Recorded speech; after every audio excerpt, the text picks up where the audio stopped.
Hello everyone, this is Leah Whitehorse, and in this recording I'm going to be talking about Mercury retrograde, which begins in June 2026 and will go into July 2026.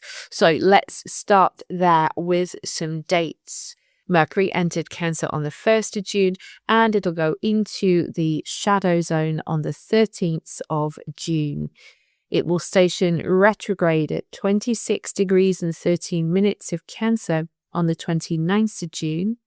We will get to the midpoint of the retrograde on the 13th of July. That is where the Sun conjoins Mercury at 20 degrees 42 minutes of the sign Cancer. Mercury will station direct at 16 degrees of Cancer, 18 minutes on the 23rd of July.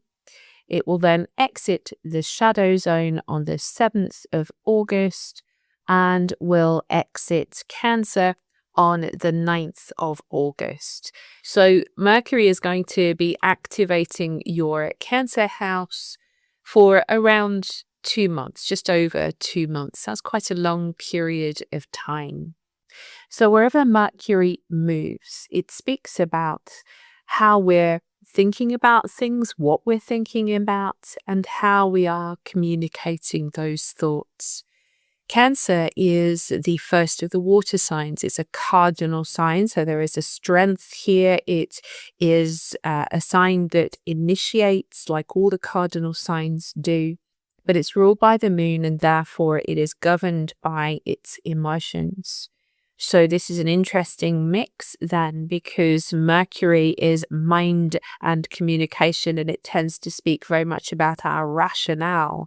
And yet here in Cancer, it is very much being informed by the feeling level. So our feelings are informing our thoughts, but also we're maybe thinking about our feelings. And this is exactly what is suggested by Mercury retrograde in Cancer. Wherever it's happening in your personal chart, Mercury is saying, we need to have a think about this area of life. What are you feeling here? What is actually going on underneath everything? Do you feel like you belong here? Cancer is associated typically with home and family. We often talk about home, family, roots, belonging. It's also memory, and out of interest, Mercury in Cancer, if you have a natal placement with Mercury in Cancer or you're progressed Mercury in Cancer, it's very much associated with having a very good long-term memory. It can also mean sometimes getting stuck in the past. That is the shadow side to this transit or to this placement. And that's also something that might come up around this time. Where might we be stuck going round in a mental loop?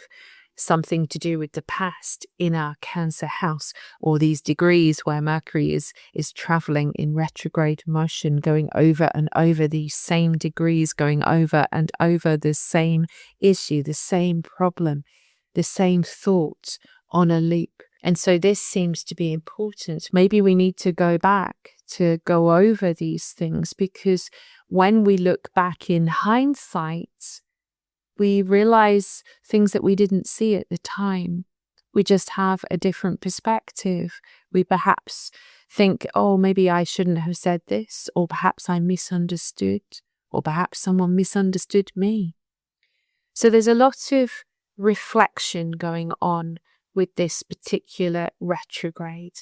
And I feel like, it's important for us to allow for these thoughts to bubble up, to let the feelings flow through. Because behind all of this feeling is also intuition. The sign Cancer, ruled by the moon, is associated with the gut. We talk about our gut instincts. Our gut can tell us things before the brain has kicked in, Mercury, mind. Before that has all kicked in, normally, the gut is telling us something. And here they're getting closer. Mercury is in Cancer. So if we give a bit of space, we can actually tune in. What's going on in my gut here? Let's give that some words. Let's talk about what is happening here. because we need to verbalize, if only to ourselves, because any retrograde is an internalization. So we're going inwards. I need to be able to talk with myself about these things in my Cancer house. I need to figure this out. But I can't just figure it out when it's just all in my head. I need to be able to put some language to this. It might be really useful to do some journaling, diary work, however you usually work to get these words together to be able to understand what's going on for you. But it is very much to do with our feelings. Now, I also want to talk about some of the wider context, the collective situation. I'm going to keep sort of bouncing between the two, between the personal and the collective, because there are some really big stories in play. And this retrograde just so happens to fall in the midst of everything. So you might have heard some astrologers already talking about the summer of 2026. And I talked about it in my year ahead post here on YouTube. And I also briefly mentioned it in my June forecast as well. But I will be talking again about it in the July forecast because July is just extremely vibrant. I mean, we come into this retrograde with Jupiter anaretic in Cancer, and that is conjunct Mercury as it stations retrograde as well. So an anaretic degree means something is critical, urgent. There is a state of flux. It's no man's land. There's an article on my website all about anaretic degrees, which a few years ago was published in Dell Horoscope, much missed magazine. So there's more about anaretic degrees and what they mean there. But generally speaking, we know that there is something urgent, critical going on in the world, in mundane astrology, that is connected to land, home, culture, land and country with Jupiter here in Cancer. Cancer always wants to feel safe. And this is why Mercury retrograde here might be a little challenging, because to feel these feelings may make us feel a little unsafe or a little disconnected. Maybe that's why we've ended up going over things and being catapulted back into the past, because some feelings of being somewhat ungrounded or unsafe are coming up. So we get some kind of urgency going on. And there's also a full moon happening here on the day that Mercury is stationing. That actually might cross over depending on your time zone. But pretty much shortly after Mercury stations retrograde, we'll have a full moon, which always brings things to a peak. So we've got peak energies, peak emotional energies, remembering the moon is a dispositor of Mercury whilst Mercury is in Cancer. So we've got peak energies that are connected to the wider world, to governments, to rules and regulations. So there's certain authorities. So there's something about authority and rules and regulations that is perhaps also making us feel collectively a little unsafe, or we've got to really start to look at how this is affecting us, how it might be affecting our health. Hygeia is very close to Mercury as well. So Hygeia is one of the medical asteroids. And Hygeia is also associated with looking ahead. So it's kind of really interesting that we're being encouraged to go backwards so that we can go forwards. And that's, one of those phrases, isn't it? Sometimes you have to go back to be able to go forwards. There's something that we haven't seen that is integral to the plan that we have to make things better in the future. The other important issue to mention here is that Mars is just about to square the nodes and also then join Uranus. So Mars squares the nodes on the 30th of June, again, very close to Mercury stationing retrograde. Mercury is the dispositor of Mars and Uranus because they're in Gemini, Mercury's sign. So we've got extreme tension in the outer world that is connected to maybe very sudden acts of aggression or just sudden actions, surprise action that might push things forwards. We would like to think so, to try to do something that is constructive, to make a choice. It could talk of splits in community. It could talk about changes around borders and neighbors. This is all Mars square to the nodes, Mars conjunct Uranus square to the nodes. There's a lot of karmic story coming in here. It's trying to push us past a block. But the problem is that it becomes more and more volatile because Mars conjunct Uranus actually on the 4th of July as well. So obviously that date is super important to my American friends, and a great deal of the tensions have been coming from the American government. And then we've got Jupiter going into Leo. That's also 30th of June as Mars is squaring the nodes. That is then going to immediately activate a square to Chiron and an opposition to Pluto, basically describing a situation where there is a potential for people taking big risks in an effort to take control. This is Jupiter in Leo, opposite Pluto in Aquarius, and then squaring Chiron. That could affect our resources, or maybe it's connected to the problems that we're having with our resources, with money, something to do with land and to do with agriculture, all of those kinds of things. But what we've got here is this incredibly potent picture that's just alive and electric, with Mars conjunct Uranus, and then Mercury is retrograde in the middle of all of it. And that's almost like, okay, there's this wild big action going on, and then Mercury's going, yeah, well, you're going to have to go over that. You're going to have to do that again. That's not how things are going to turn out. I know you think it's going to do this, but actually it's going to do that. And this is where the whole expect the unexpected is coming in. And we do really need to keep that on board. Whether that is kept on board by the powers that be, that's another story. But in our own lives, we need to remember that this urgency that's originating from Jupiter at the end of Cancer, just as we go into this retrograde, this urgency could galvanize an action that's premature. And we don't want to do that. We want to have time to think, says Mercury retrograde. So I wanted to talk about the asteroids that are conjunct Mercury as it stations retrograde, because these inform the story and they might give us some extra information to work with. So the asteroids that are conjunct Mercury are Aphrodite, United Nations, and Aurora.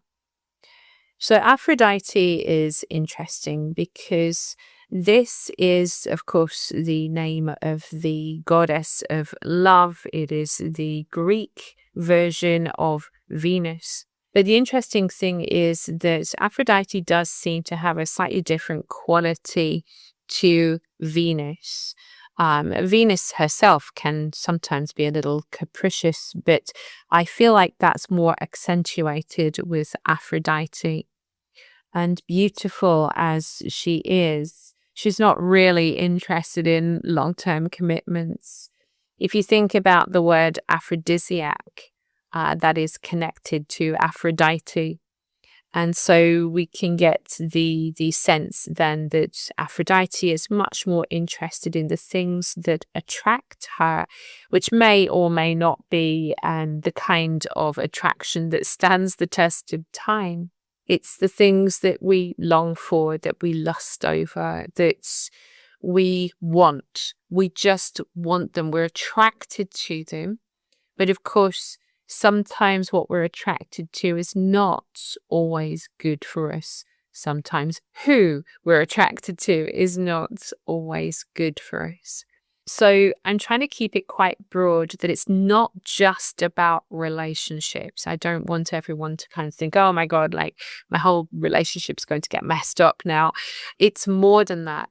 It's speaking of what we feel attracted to and whether or not it is good for us. And Mercury stationing with Aphrodite, to me, is almost saying, this thing that you think you want here, or this situation, this person, whatever it is, maybe we need to look again. Is it really what you want?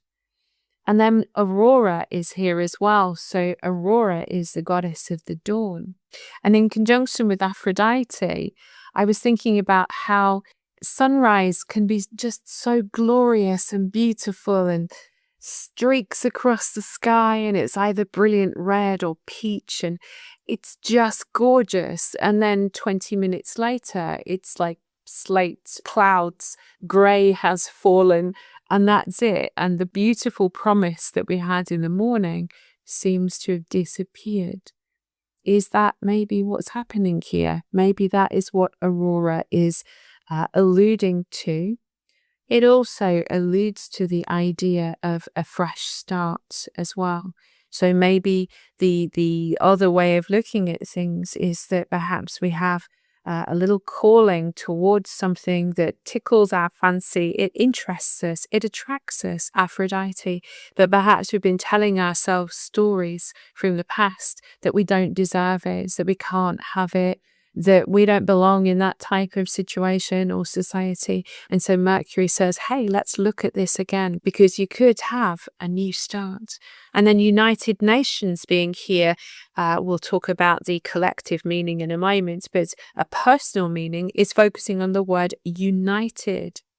Mercury retrograde is going backwards because our internal world is somewhat fragmented, and we need to unite all those voices so that we can go after the things that we truly desire, the things that light us up, where we want to have a fresh start. Now, when it comes to the collective story, the asteroid United Nations, of course, speaks of the organization, the United Nations. And I have just been reading a story that they've just put out where there is concern about El Nino and how it's going to raise the temperature across the planet, or vast swathes of the planet. And that is going to cause a lot of problems because we're already breaking a lot of our limits with climate change. And one of the things I said with Saturn coming into Aries, and of course Neptune as well, is that it's likely to symbolize the trouble with heat. We've still got a lot of activity, in fact, in Aries. And part of this retrograde will activate Aries because Mercury will square Pallas and also Vesta. I'll come back to that in a moment. So we have the United Nations in the conversation here. And maybe symbolically, the conversation, the issues, the urgency about land is going to bring in a conversation that asks, can we unite as nations instead of fighting one another, especially with all of this destructive or potentially destructive energy comes into play? We need to talk about how to unite, says Mercury conjunct asteroid United Nations. The Sabian symbol of this is a violent storm in a canyon filled with expensive homes. So that certainly seems to lean into this idea that perhaps some of the story here is actually connected to issues to do with the weather, warnings of extreme weather events. So that is a problem. But a violent storm in a canyon filled with expensive homes also just generally talks about how nature always has the upper hand. It doesn't matter how much money you have. It doesn't matter what contingencies you put in place. Obviously, these days, with the knowledge that we have, there's a lot of things we can put in place to try and protect ourselves from the worst of what nature can inflict upon us. But at the end of the day, nature will be nature.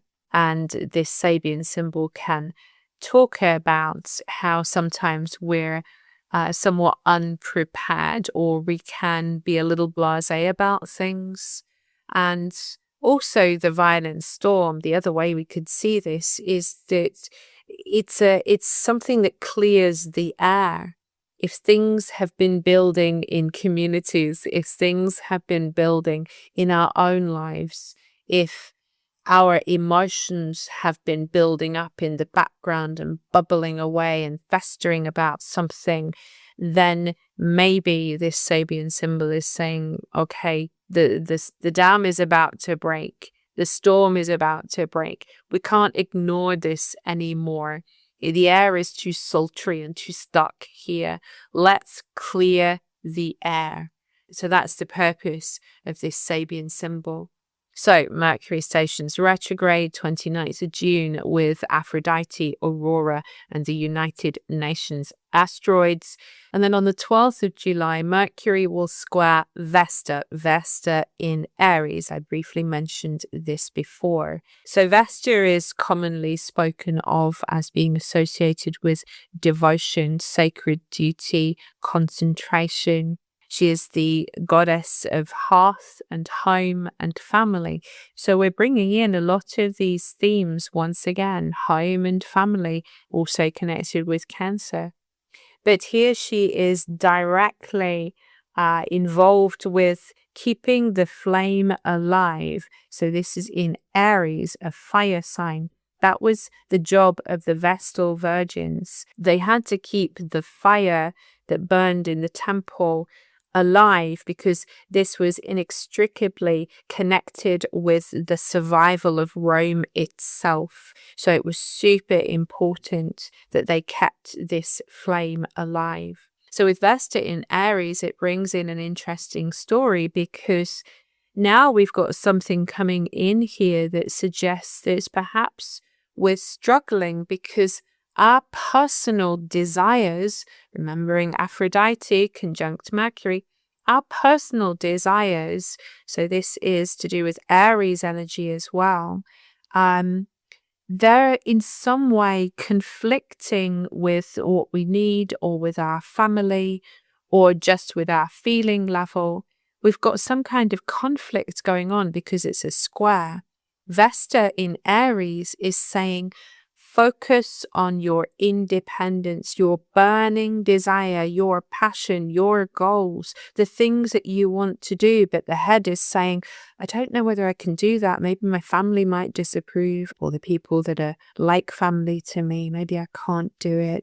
And kind of revisiting these old stories, again, stuck in a loop. So we want to concentrate on these personal projects that we're passionate about, but we're struggling because of some kind of old story that keeps replaying. On the 13th of July, that is when we come to the midpoint of the retrograde. This is when the Sun conjoins Mercury. I mentioned before, 20 degrees, 42 minutes of the sign Cancer.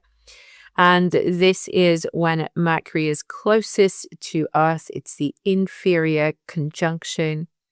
This is when Mercury changes from being an evening star into a morning star.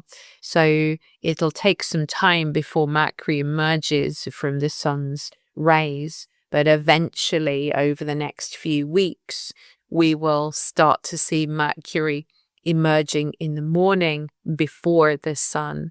Mercury becomes like a little scout looking ahead. So there's a whole sense of a turnaround coming as we reach the midpoint. We're still in retrograde, but something is now coming to light, literally, with the sun. So now we have the idea of some piece of information is becoming conscious. Mercury is receiving wisdom from our creator, the star, the sun. So we're being passed a message from the creator, maybe through our dreams, maybe in a meditation, maybe a little piece of synchronicity, maybe just an inner knowing. I know this. This is something important. Now, what I find really interesting is as the sun conjoins Mercury and we get to the midpoint of this retrograde, these two will be conjunct asteroid Clio. Clio is the muse of history. So we really are getting a lot of story coming in about history. We need to pay attention to history. And I feel as I say that that's very much a story for the world stage. We need to pay attention to what happened in history. Sometimes things repeat. Don't forget, Mars and Uranus, they're actually still in a conjunction. It's a waning conjunction by the time we get the Sun and Mercury together, but still they're in Gemini, which is a sign associated with duplication, repeated patterns, because of course it's connected with the twins. It's symbolized by the twins. So the muse of history is illuminated as we reach the midpoint. So clearly to me, that says that for all of us, we too are perhaps better able to understand our history. What happened here? Now I'm seeing it in a different light. The Sabian symbol of this conjunction is a famous singer is proving her virtuosity during an operatic performance. How interesting, because this is clearly all about the voice. Maybe the point is that when we understand this little piece of history, we find our voice again. There's my voice. That's where I am. This is where I got lost. This is where I forgot myself for a while, but now I'm back and I'm going to sing it to the world. On the 14th of July, Mercury will then square Pallas. Pallas is also there in Aries. So Pallas is about pattern recognition. She is associated with creative intelligence. She is a warrior. She's the sister to Mars, but she battles with her mind, with her ability to communicate with others. She's a mediator and she's a great strategist. So the square to Pallas makes me feel like after this revelation, this understanding, something just dropped into place. Now maybe we're going to have to alter our strategy, and that might, because it's a square, that might just bring in a little bit of antagonism. Maybe we're not quite comfortable with that yet, or we're a bit concerned about how it's going to affect others. But we need to sort of entertain the idea that a change of strategy and how we go for our goals is going to be necessary. Now we've got this extra piece of information or this extra understanding. On the 23rd of July, that is when Mercury then stations direct. Things are starting to turn around. Remember that the station days themselves are wobbly because Mercury still needs to find his feet, and the full retrograde period still needs to sort of unfold. We will exit that shadow zone on the 7th of August, as I mentioned at the beginning. But there is a turnaround, and we often do see that things start to pick up again. The snags, the arguments, the things that weren't working right start to kind of ebb away. And we start to feel as though, okay, now I can proceed. Now I can start to move forwards again. The asteroid that is conjunct Mercury as it stations direct is asteroid Hopi.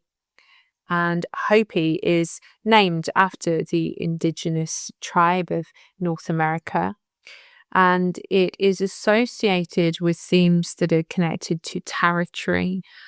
Obviously, the indigenous peoples of America had their lands stolen from them, so Hopi can come up to symbolize this. It can be literal and speak of land grabs, and I've been talking about that in various ways over the last few months with different aspects. Certainly, again, Jupiter opposite Pluto square to Chiron. There's some kind of big story there. But Hopi itself can be connected with this. But it also can be sort of metaphorical in our own lives, our personal lives, where we can become very territorial about things, about places, people, what we're doing, where we are. So that's the shadow side of it. But then, of course, the positive side of it is where we are very protective of what we hold dear. And it almost feels a bit like now we've had the clarity and we've understood the history and we know what we need to do and we know what is sacred. Now we know all of that, we can protect what we hold dear. We've defined what is important to us. Sometimes Hopi can also naturally bring up other adjacent issues, such as those connected to oppression and sort of prejudice, that kind of thing as well. So again, because Mercury is stationing direct with Hopi, it feels like something is being put right here. That was my sense when I looked at it. I was thinking something's being put right here, so that we no longer feel so oppressed, so that we no longer feel like we're in a minority. Something has shifted and changed within ourselves. But again, wider community, we might have both light and shadow expressions of this asteroid as Mercury stations direct in Cancer. The Sabian symbol of this Mercury station direct degree is the unfoldment of multi-level potentialities issuing from an original germ. It's a little bit of a mouthful, this one, but basically the germ, the seed. We have the idea of a seed, and the sense is there are multiple ways that this could go. There are multiple ways that this could grow. So it feels like the potential that is coming from this one seed idea, perhaps, or this seed conversation, this change of mind, from this one thing that's happened during Mercury retrograde, it has the potential to change many things, to manifest in many different directions. And it's giving us more choices, it's giving us openings, it's giving us potential. It's clearing the way. So even though the beginning and perhaps some of the middle of this retrograde might be somewhat stormy, the sense is that we will find our voice, we'll have a better understanding of ourselves and our history. And hopefully this will seed the potential for something more positive moving forwards. I'll leave you with one final thought about this retrograde. The muse, Cleo, is sometimes called the proclaimer, and she's actually often shown holding a scroll and sometimes even with a trumpet. And that makes me think about it's important for us to celebrate where we've got things right, to remember the good history, to remember the good things that happen, not just the bad, because often we downplay those good things and we accentuate the bad things. And that is the thing that distorts our past, which can then distort our future. So proclaim what you want, proclaim what you desire, and remember the past in all its dark and light. And also remember that you are making what will be your history now. It's what we do with today that counts. So whilst reflection on the past is important, don't get stuck there. Your power lies in today. This concludes my reading for Mercury retrograde in Cancer for 2026. I hope you found it helpful. If you did, please do click a like and subscribe. It always helps the algorithm. Leave a comment if you would like. Tell us where Mercury is going to retrograde in your chart and what you're thinking about here. If you would like to hear more from me, I do have a website, a Substack. I'm on social media. I will put all those links below. I will see you again soon. And in the meantime, I wish you many blessings on your path.